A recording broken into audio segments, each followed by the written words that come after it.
This is not a series about games you haven't heard of. This is a series about games everyone has heard of. Games that everyone has an opinion on, regardless of whether they've played them or not. Games whose actual qualities have been buried in a narrative, whether good or bad. Games that everyone always makes the exact same comments about. Games that are in desperate need of a second opinion.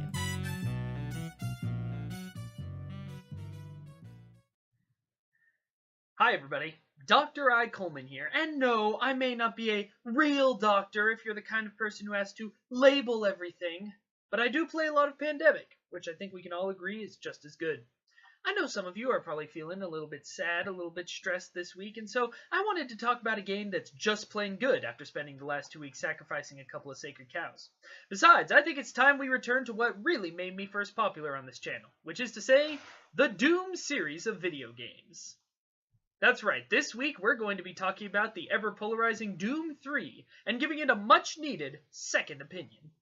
Now, I understand that some of you might not think this video is necessary. With the release of the Doom 3 BFG edition a couple years back, a lot of critics rescinded their prior ire towards the game and admitted that it was actually pretty good. And even at release, it did a lot better than, say, Battleborn. But there's no denying that the third game in the storied Doom series remains one of the most polarizing video games of all time, a real love it or hate it experience. And while mainstream games criticism may have shifted towards the former in recent years, there's still one group that hasn't, the hardcore Doom community, whose main praise of the reboot that came out earlier this year was, oh thank God, it's not like Doom 3. And sure, y'all know that I love Doom 2016. I've done 2 videos on it already, and I'm sure there's more on the way. And I get why hardcore fans liked it more than Doom 3. It's because the latter really isn't a Doom game. Unlike the other 3, it's not about making you feel like as tough and badass as possible.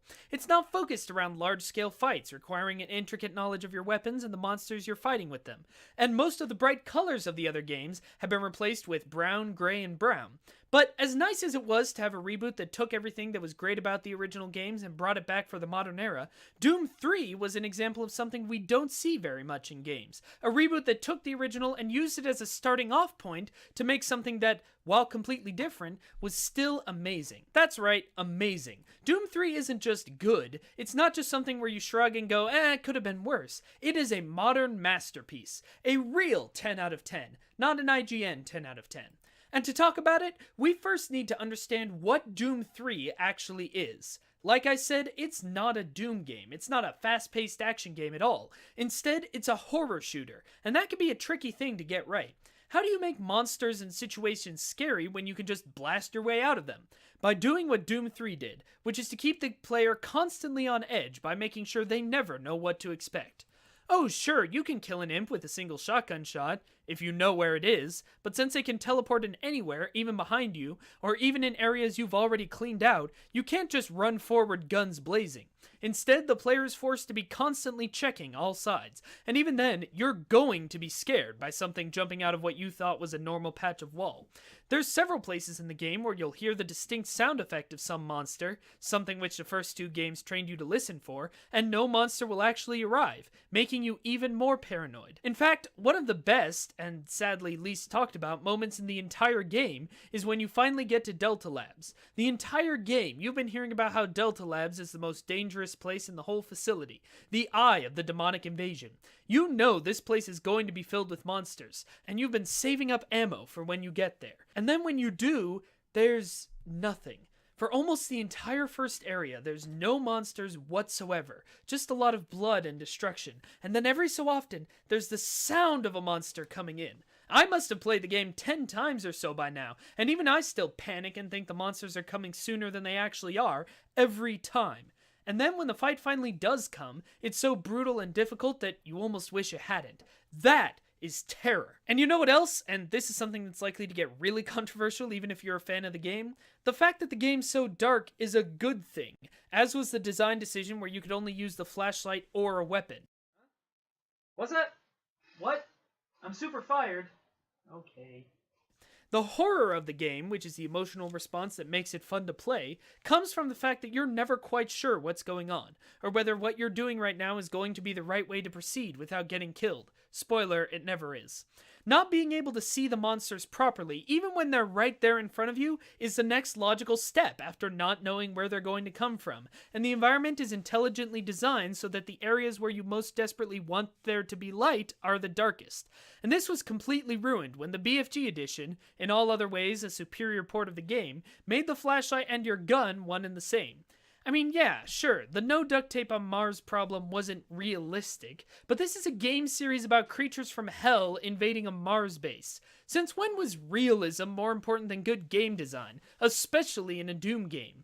Adding the two together undermines one of the most powerful and difficult choices in the game, dealing with the Lantern Man. In this scene, you have two choices. Protect a man who's carrying a lantern through a pitch black environment, which calls more and more imps to attack you, or let him die and face fewer monsters but be forced to navigate the dark on your own.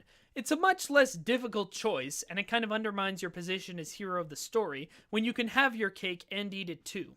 Every element of Doom 3 is a fine-tuned horror machine, which is why fans of the original game didn't like it as much. The guns feel and sound weak and ineffectual because they're not supposed to make you feel powerful. They're supposed to be a scared Marine's last line of defense against a better coordinated, better supplied, physically stronger enemy force.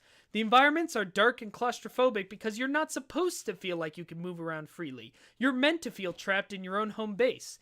And I could go on all day about the game's iconic moments, a couple of which I've already touched on. Things like your first encounter with a Pinky Demon. Look at how well this is scripted. The pounding on the door goes on just a little longer than you expect it to. And then, after all that, he comes through the window, catching you even more off guard when you don't know what's coming. And this is for one of the weakest monsters in the game. What's more, the game subverts the expectations of hardcore fans of the classic games to create something that's even more terrifying for long-term fans of the series. Things like how the chainsaw, the go-to demon killer in Doom 1 and 2, is absolutely worthless against the demons in Doom 3. And this brilliant gameplay is complemented by a brilliant story, and I've just lost the rest of you. Okay, look, I get it. I know that Malcolm Betruger is about as subtle in his evil intentions as freaking Gargamel, but I still think he's a memorable, charismatic, and downright disturbing villain, who asks the question of whether he's just being controlled by the demons or whether he was really that gung-ho to sell out his species. The same can be said of Sarge, and I like that the good guys, both the Marines and the UAC officials trying to shut everything down, are morally ambiguous as well. No, it's not the best narrative a video game's ever had, but can there be any doubt that this is the definitive version of the Doom story? I mean, it's a hell of a lot better than that accursed film adaptation. Sure, a lot of the things that make the story as clever as it was were done in other games first. But isn't that what creativity is? Taking other people's ideas and making them into something new? Yeah, the opening is a lot like the original Half-Life, minus the boring, unskippable train ride, but it's still a really nice touch to, for the first and last time, ever see the UAC facility pre-Demon Invasion, and move through the same areas again after all the people you were chatting with have been turned into zombies. And the oft-maligned audio logs might have been pretty obviously lifted from System Shock, but I think it really works here. In fact, I think it works better, in part because of the really good character writing of Matthew Costello, who manages to make 100 different scientists feel for the most part like distinct and interesting characters, and in part because Doom 3's endless spooky corridors lend themselves really well to putting on an audio log and walking around, letting the dying words of the UAC employees help to make the spooky setting all the more so. Costello really doesn't get enough credit for his work on the game, in my opinion. He not only gets how to tell a good sci-fi story, he gets how to tell a good Doom story. The premise of Doom is inherently ridiculous, an impossible mixture of far future tech bases and biblical demonic imagery. The old games smartly communicated this exclusively through atmosphere, combining the two aesthetically through the, well, artful art of Adrian Carmack. And the new game has basically decided to not even try to marry the two, segregating the tech-based parts of the game and its tepid yellow version of hell in a way that feels really disjointed, but which we're willing to overlook because the game's just that fun. But Costello manages to take a story about demons, giant megacorporations, futuristic technology that's actually surprisingly scientifically viable, and Martian civilizations, and make it all feel like part of a cohesive whole, all while propelling the player towards a truly epic final chapter. Only in the last moments of the game, in what is, in my opinion, one of the coolest boss fights of all time, against an enemy too big to even be seen and too powerful to attack directly, does the player finally get to feel like the badass Doomslayer of legend. And the fact that it takes so much helplessness, terror, and real human suffering to finally get there makes it all the more rewarding. So the next time you're making jokes about how Doom 3 was just a black screen, you should consider the following. Do I really have a problem with the video game Doom 3? Or do I just not like the fact that it wasn't what I expected, i.e. a follow-up to Doom 1 and 2? Because I think if you judge a game by its own merits and not by anything else, you'll find one of the best balances of pulse-pounding combat and sheer terror ever programmed. And that's my professional opinion.